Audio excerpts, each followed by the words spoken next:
I want to introduce you to a very important opportunity. Is this the year when you are trusting and seeking God to be trained, to be empowered to serve God in your various ministry callings? Nairobi Pentecostal Bible College has created programs that will enable you to become more effective in your ministry. This year, the Diploma in Christian Ministry and the Diploma in Bible and Theology have been curated for you so that you can be trained and become better for ministry. We are offering half scholarship for all new applicants.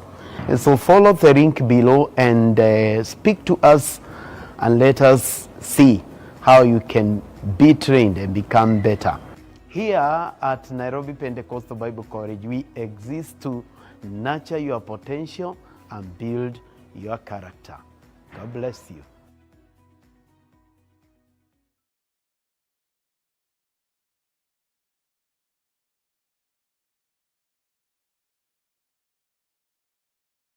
Well, wonderful time. We praise the Lord that He has brought us back to this very powerful program. The Leadership Room, it is Wednesday. And when we come on Wednesday, we talk about a concept of leadership. And today I'm talking about one concept called the leadership gear. And I spent the day thinking about how the leader is supposed to be seeing the shifting mindsets and how he can drive impact in the congregation. Out of the many styles that exist for leaders, whether they are leading congregations or companies, it is important for good leaders to understand when to shift. Good leaders are not those who remain in one style all the time. Good leaders are those who know when to shift gears. Leadership is like driving a manual vehicle. If you drive in the long gear, the engine strains, the vehicle jerks, the progress slows, and the damage eventually happens. So many leaders fail not because they are bad people, but because they are using the long gear at the long time for the long load. A leader who uses the fifth gear in a crisis will crash the organization. A leader who remains in reverse gear during normal operations will frustrate the team. A leader who never shifts will eventually stall progress. Leadership, therefore, is contextual. It is situational. It is dynamic. It is responsive. The greatest leadership question is not, what leadership style do I like? The real question is, what does this situation require right now? And today we explore the leadership gear. The leader must read the Lord.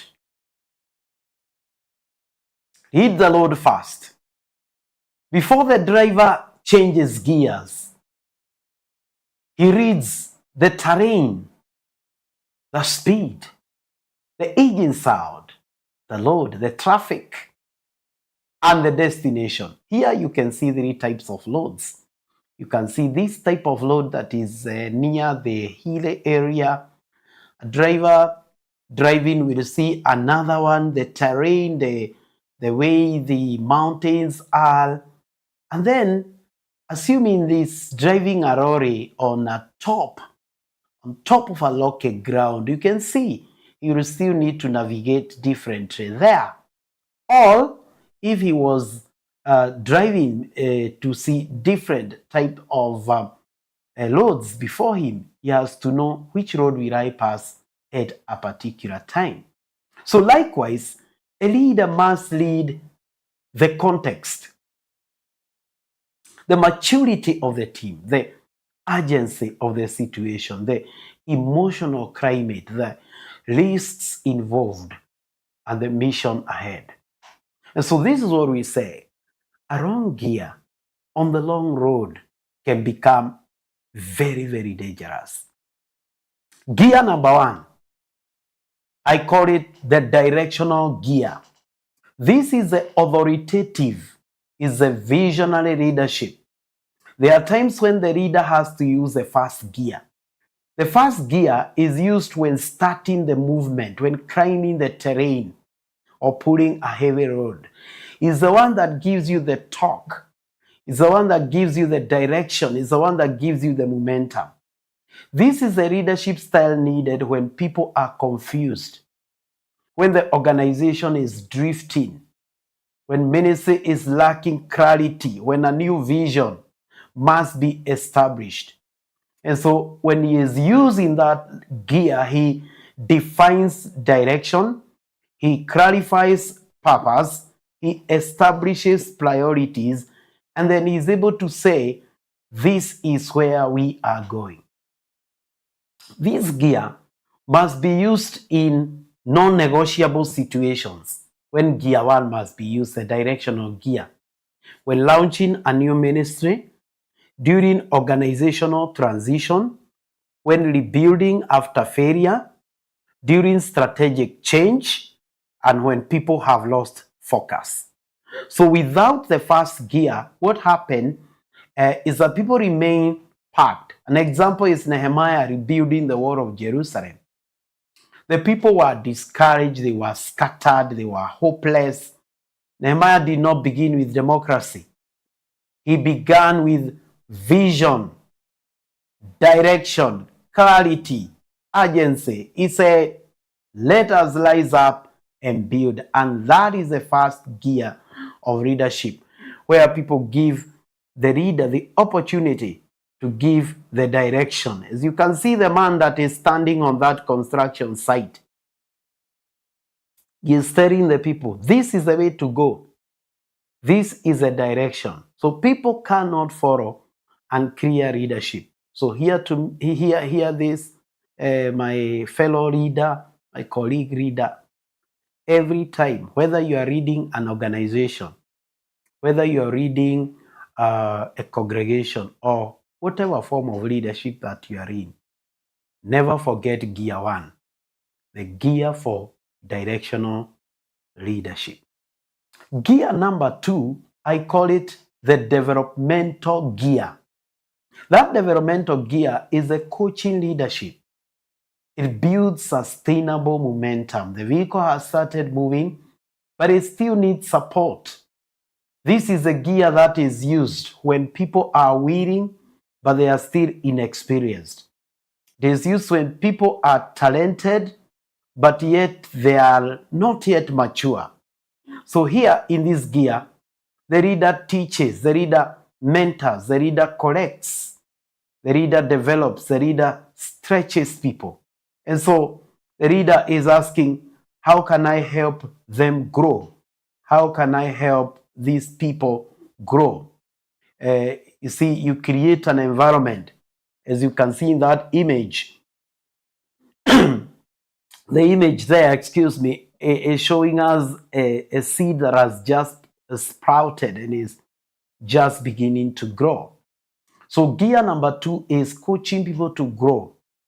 It is a gear that is used in a non-negotiable way during the time of leadership succession, during the time of talent development, during the time when we are dealing with the discipleship matters, during the time when we are doing staff training, mentorship, or when you are raising emerging leaders. The problem is that many leaders want performance from people they've never developed.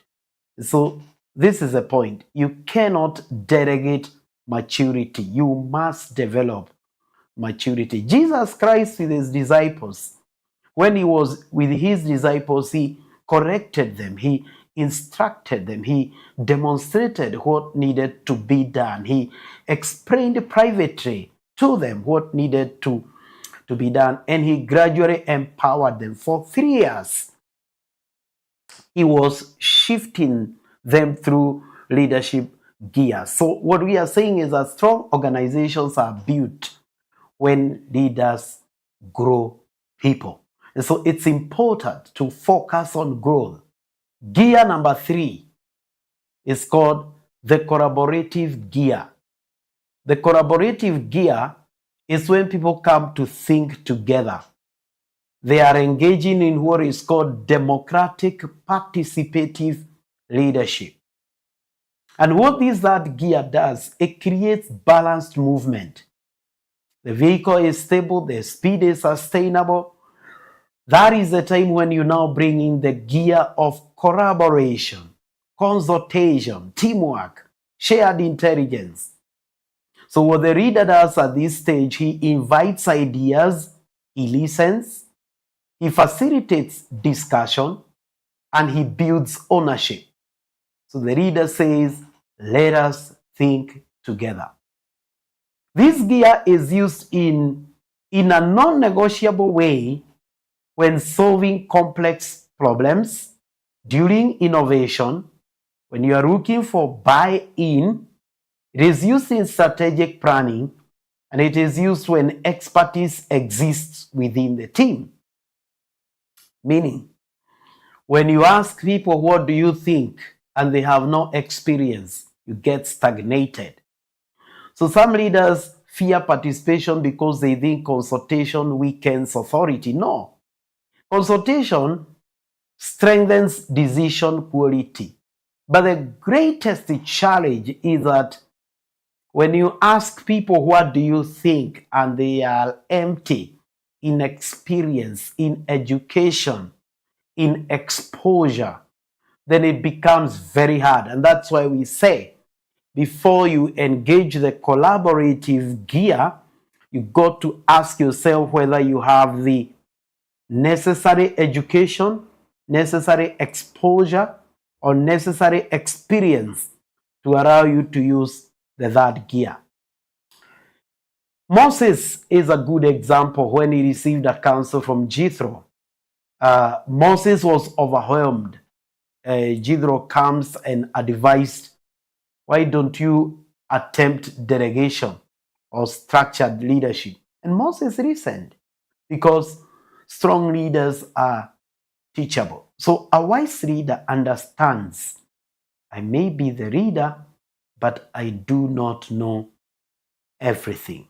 However, we say, you got to understand which gear you should apply at whatever time, because if you do not apply the right gear, then guess what? You are going to stall the vehicle, or you may not have the enough force to move forward. Gear number 4, we call it the relational gear. We say that people matter. It is what we are calling affiliative or supportive leadership. The 4th gear stabilizes long distance movement. This is the gear of emotional intelligence, the gear of healing, the gear of morale, the gear of team cohesion. When the reader is using this gear, what happens? He listens, he empathizes, he restores trust, he heals the wounds, he strengthens the relationship. The reader is saying people matter. This gear is used when the reader is experiencing or helping the organization go on after conflict, or after organizational pain, or after loss, or maybe during burnout, or when the morale of the people is low and you want to bring them back, or maybe after a harsh transition. And so some leaders know how to drive performance, but they do not know how to heal people. Broken people eventually break systems. Broken people eventually break systems. The biblical example is Barnabas. His name means son of encouragement. He restored Paul the apostle. He restored John Mark. He restored the discouraged believers. He used what we call relational leadership. People may forget your instructions, but they rarely forget how you made them feel. May the Lord help us. Gear number 5. I call it the empowerment gear. This is a time when you release control. We call it the delegative, the empowering leadership. This is a gear for mature movement. The vehicle is now cruising. You can see the image there. It's at 110, going to 120. This gear is used when people are competent, when systems are stable, when trust exists, when autonomy is needed. So when the leader releases control too early, then it can become very, very challenging. And so it is important for the leader to know, is it time to empower, delegate? Is it time to trust? Is it time to release authority? Is it time to create ownership? If you release people, like now you can see that image where people have been released. If people are released and they are not mature enough, you have released danger. You've released problems. You're going to have a lot of conflicts. I've had situations like that in my own leadership situations. And I've got to sometimes go back and redo things because I did not do them the right way. So the most important thing is to understand that delegative leadership is about empowerment. It's about delegation. It's about trust. It's about releasing authority. And the leader says, you can handle this. Many times when we use this gear, we use it non-negotiably with mature leaders, with expert teams, with high-performing departments, with experienced staff, with scalable organizations. Some leaders become bottlenecks because they refuse to release control. Micromanagement begins to suffocate growth. A biblical example is Paul the apostle. When he was releasing Timothy, he was releasing Titus and many others into ministry responsibility. If everything depends on you, you have not built leadership. You have built dependency. So there are times when you got to release the control. But this is the point. You got to understand before you release the control, you ask yourself, are the people able to get it? Are the people able to rise? Are the people able to rise to the occasion? Otherwise, you may release them, but then there is a very big challenge. The last gear is what we call the reverse gear, or what we call the crisis gear. You can see that. The crisis gear, the directive, the command. Reverse gear is not for normal movement. It is used in times of emergencies, in times of danger, in times of crisis, in times when immediate correction is required. You can see that officer. Hey. You guys got to stop. All those kind of things. So the leader is taking control. The leader is giving direct orders. The leader is reducing options. The leader is demanding compliance. The leader is acting quickly. The leader is saying, hey, stop, hey, reason, hey, follow instructions. So this gear is used during the time, non-negotiably, during the time of crisis, or during the time of moral failure, or during the time of financial collapse, or during the time when we have security threats, or during the time when we have legal exposure, or during the time when we sense there is a spiritual attack, if it is a church organization, or during the time when we have organizational emergency. The problem is that people often misunderstand this shift. When a leader shifts from empowerment to command, followers begin to say, he has changed. He no longer trusts us. He has become harsh. But the truth is this, the Lord has changed. The danger has increased. The risk has shifted. So the gear has to change. Wise readers understand when to shift gears. And so, before we go for a short break, a wise reader knows when to shift, why they should shift, how long it will last, and what conditions will restore normal operation. So this model of leadership is a gear, the leadership gear.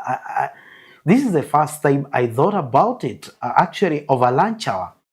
And it just hit in my mind as I was taking lunch that, hey, leadership is like driving a vehicle. The leadership journey is like driving a vehicle. And I said, well, let me think about the concept of a gear. And I started thinking about the concept of a gear and thought, let us share tonight about that. And when do you know when to shift gears? When do you know when is the right time to shift gears? Before we go to the final session, where I'll be talking about the danger of driving in one gear, and then the concluding part, I want us to hear from Nairobi Pentecostal Bible College, a college that is raising men and women, Christian leaders, in over 35 counties in Kenya and in other countries of the world. We have programs in different levels and different needs to meet the different needs in the ministry. Let us hear from NPBC.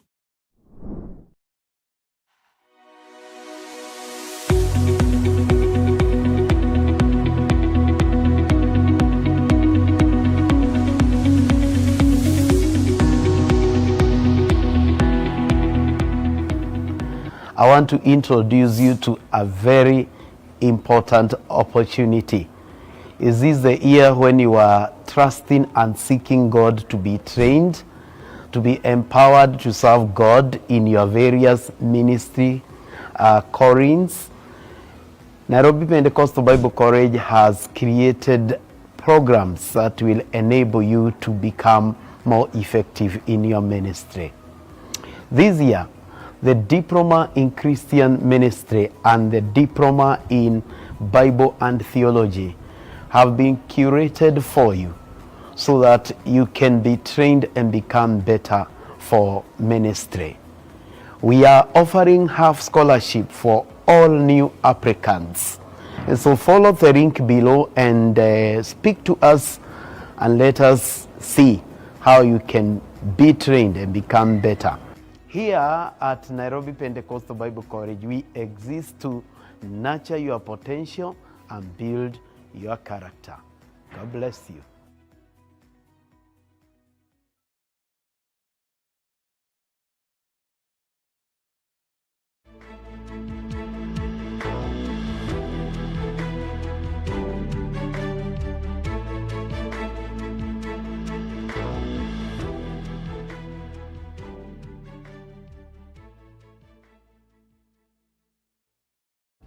Are you a church leader, ministry executive, or faith-based organization administrator looking to strengthen and sustain your ministerial impact? Join our resource mobilization for Christian ministries courses designed exclusively for executives and ministry leadership teams. Over 6 powerful weeks, you'll gain practical skills in resource management, assessment and mapping, resource mobilization strategies, overcoming challenges, sustainability measures, and proposal writing for donor funding. This training is designed to equip Christian leaders with effective tools for ministry growth, sustainability, and greater kingdom impact. Starting on 15 June, register with us today with only an investment fee of only 2,000 Kenya shillings per session. Book with us or register yourselves on the numbers below.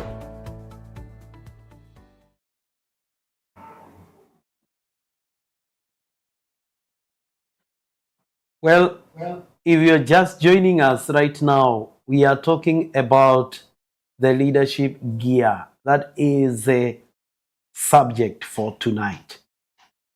As I come to the conclusion, I have talked about the fact that leadership journey is like driving a manual car. And you have got different gears. I'll be coming back to them shortly. But now I want to talk about the danger of driving in one gear. Some leaders only know command. Some leaders only know democracy. Some leaders only know relationships. Some leaders only know delegation. But leadership maturity is seen in flexibility, discernment, timing, adaptation.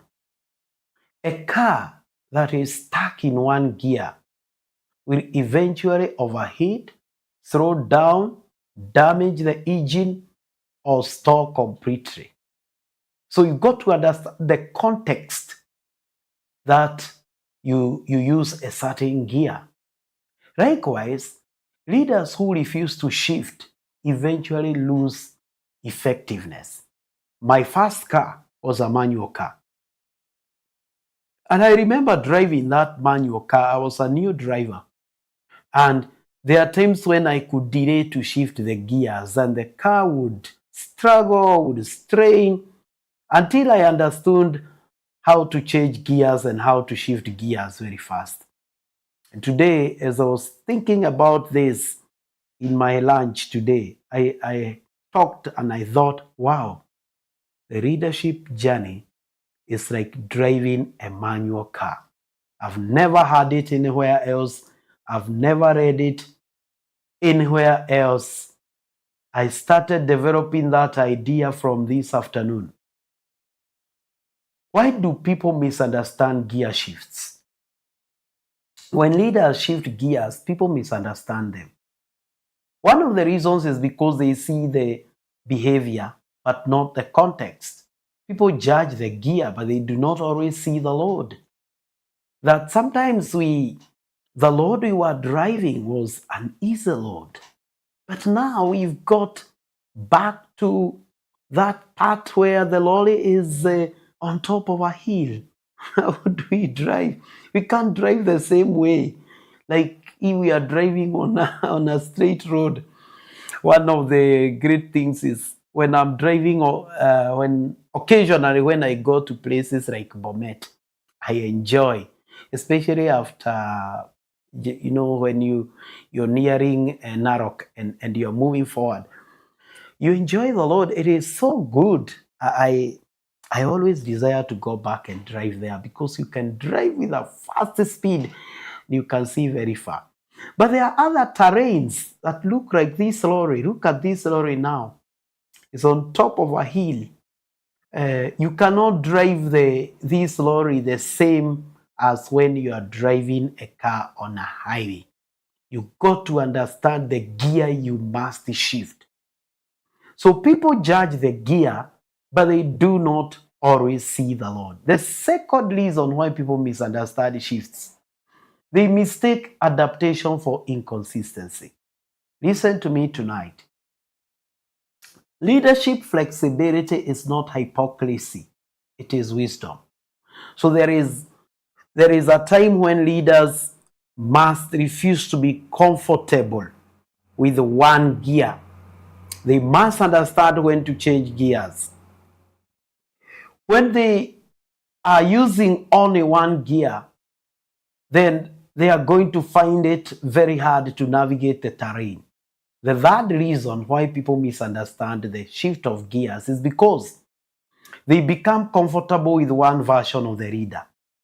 People love leaders who remain predictable, but effective leadership sometimes requires uncomfortable shifts, depending on the situation, depending on the context, and depending on the terrain. The fourth reason why people misunderstand leaders when they shift gears is that they personalize necessary leadership decisions. A leadership shift is not always personal. Sometimes the mission has changed. Sometimes risk has changed. Sometimes the season has changed, or sometimes the maturity level has changed. I want to talk about the gearbox of great leadership, because all these gears are shifting on a gearbox. The greatest leaders know when to accelerate. They know when to slow down. They know when to empower. They know when to direct. They know when to coach. They know when to take control. And they know when to release control. So leadership is not emotional reaction. Leadership is intelligent adaptation. So reflect before you react and ask, when do I accelerate? When do I slow down? The question that I want to ask you tonight is this: which leadership gear do you naturally use? Second, which gear do you struggle to use? Are you using the wrong gear for your situation? When do you need to shift upward? When do you need to slow down? Have people misunderstood your shift? Do you clearly explain why the shift is necessary? Are you over-controlling mature people? Or are you under-reading immature people? Because those are two things. You can be over-controlling mature people. We say, don't over-control mature people. But again, don't under-read immature people. So the question is, what road is my organization or your organization currently on? When do you know when to shift your gears? Action points as I come to the conclusion. Number one, diagnose before you decide. Do not react emotionally, lead the road fast. Number two, match the gear to the need. There is a time for delegation, there is a time to hold control. There is a time to release control. There is a time to empower. Different situations require different leadership responses and different leadership styles. Number three, learn all leadership gears. A limited leadership ledge creates limited effectiveness. Number four, communicate gear shifts very clearly. Help people understand why, when, and how the leadership is changing. I think the fifth thing is to develop leadership flexibility. The future belongs to adaptable leaders. So you've got to build people as the final thing. You've got to build people towards the fifth gear. You want them to go towards the time when you control, you release the control, but don't release the control quite early. So I want to run through the 5 gears again. We say today we are talking about the leadership gear. And good leaders understand when they should change the gears. And shifting mindsets require that you change the gears. Driving impact requires that you don't use only one gear.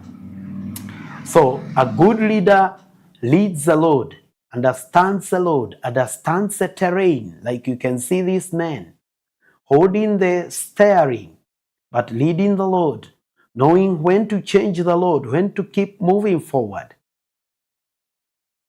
knowing when to shift. Is it gear 1?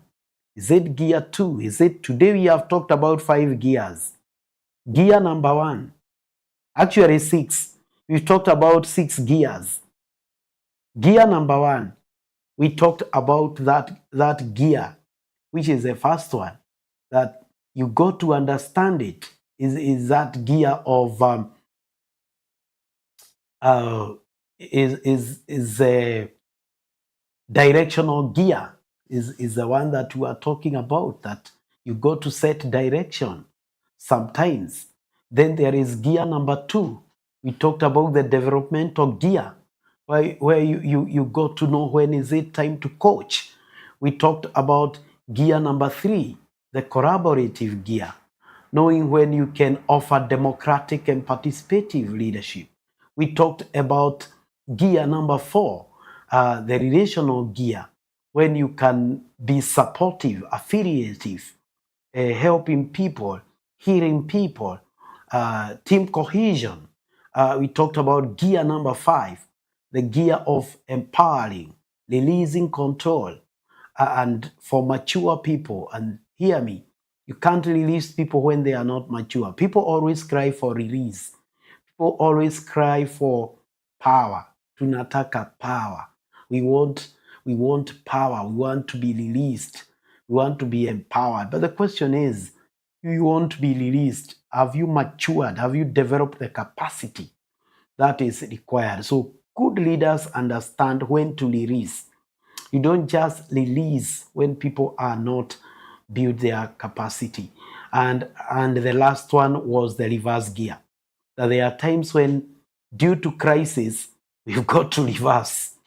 Although not for normal movements, sometimes when I drive on the Thika superhighway, there are times when you find all of a sudden all the cars are reversing, and you don't want to keep going without knowing why are all the cars reversing. More often than not, when I look at what is happening before me, I also reverse my car and move forward to a new direction. So this is a question to you. Question to you tonight is, do you understand when to shift? Do you understand the leadership gear that is required for your organization? Because depending on the maturity of the organization, the lifetime of the organization, the time that you are at, there is a certain gear. Think about the gear as a leadership style that requires to be used at a specific time, a specific period of time. Good leaders understand when to shift gears. Which gear is the Lord calling you to engage? Which gear is the Lord asking you to shift? This is my advice to you. Shift wisely and lead your people well. Lead your organization well. The shifting needs to be wise so that you can lead your people well to the next horizon as the Lord enables you. See you again next Wednesday for the Leadership Room, even as we proceed with the next leadership concept as the Lord will guide us. For now, let us hear what NPBC has for us. See you again. God bless you.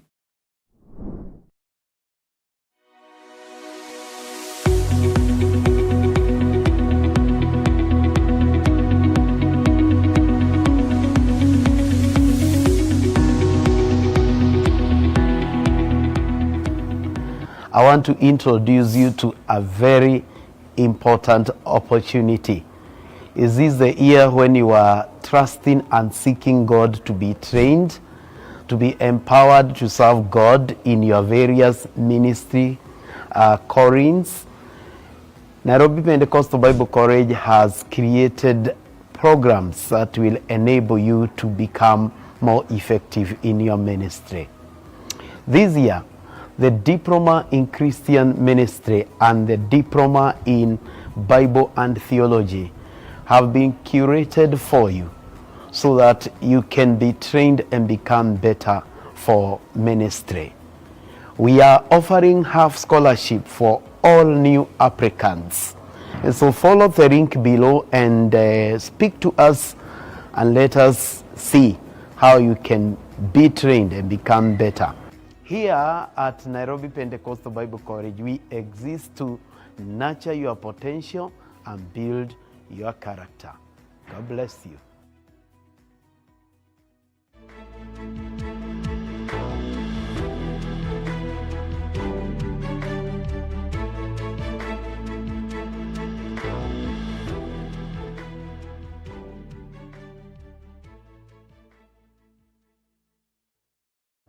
Are you a church leader, ministry executive, or faith-based organization administrator looking to strengthen and sustain your ministerial impact? Join our resource mobilization for Christian ministries courses designed exclusively for executives and ministry leadership teams. Over 6 powerful weeks, you'll gain practical skills in resource management, assessment and mapping, resource mobilization strategies, overcoming challenges, sustainability measures, and proposal writing for donor funding. This training is designed to equip Christian leaders with effective tools for ministry growth, sustainability, and greater kingdom impact. Starting on 15 June, register with us today with only an investment fee of only 2,000 Kenya shillings per session. Book with us or register yourselves on the numbers below.